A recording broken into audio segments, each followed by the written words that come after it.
mute awadayat gumidagan na mumute iya halasi walin tirada umilit ko kesa tising hasada jalan disif ta edu bagandate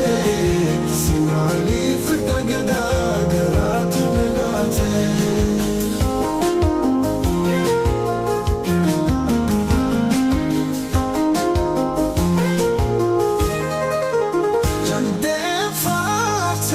Batagoda dadar na fana malatu daga walif tata fachuni dawlasa sigirabawan onne ke sasa